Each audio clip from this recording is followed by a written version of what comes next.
This is the very, very end of the story Laugh. This recording is the end of the story. I got cut off from the first part because there's a 15-minute time limit to record on this because it's a free program. So when the other recording ended, they were getting ready to hear the winner of the story writing contest in a school assembly.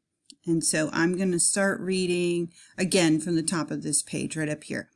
So she has the magazine in her hand, and it says, I read a few paragraphs and I was beginning to see how the story would shape up.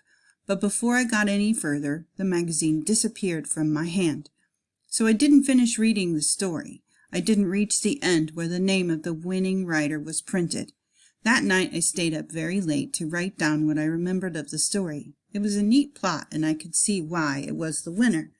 I hadn't read the entire story, so I had to make up the ending myself, but that was okay, since I knew how it should come out. The winners of the writing contest would be announced at the school assembly on Friday. After we had filed into the assembly hall and sat down, the principal gave a speech. I tried not to fidget while he explained about the contest.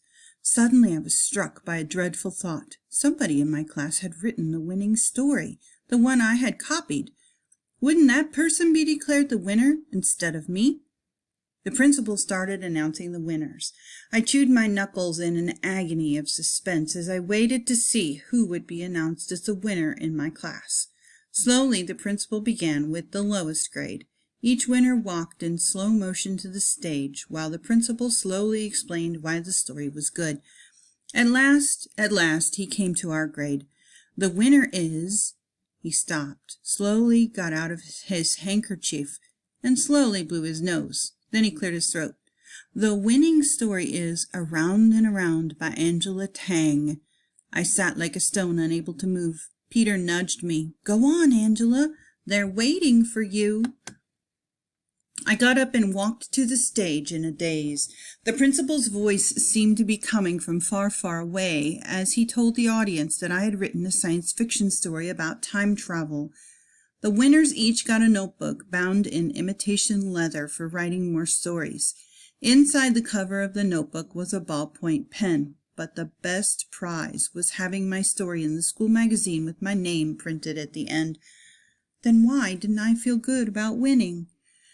After assembly, the kids in our class crowded around to congratulate me. Peter formally shook my hand. Good work, Angela, he said, and winked at me. That didn't make me feel any better. I hadn't won the contest fairly. Instead of writing the story myself, I had copied it from the school magazine. That meant someone in our class, one of the kids here, had actually written the story. Who was it? My heart was knocking against my ribs as I stood there and waited for someone to complain that I had stolen his story. Nobody did. As we were riding the school bus home, Peter looked at me. You don't seem very happy about winning the contest, Angela. No, I'm not, I mumbled. I just feel awful. I'll tell you what, suggested Peter. Come over to my house and we'll discuss it. What is there to discuss? I asked glumly. I won the contest because I cheated. Come on over anyway. My mother brought a fresh package of humbo in Chinatown. I couldn't turn down that invitation. Humbo, a roll stuffed with barbecued pork, was my favorite snack.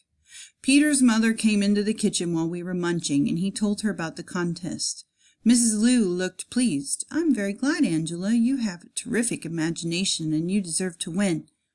I like Angela's stories, said Peter. They're original. It was the first compliment he had ever paid me, and I felt my face turning red. After Mrs. Liu left us, Peter and I each had another humbo, but I was still miserable. I wish I had never started this. I feel like such a jerk. Peter looked at me, and I swear he was enjoying himself.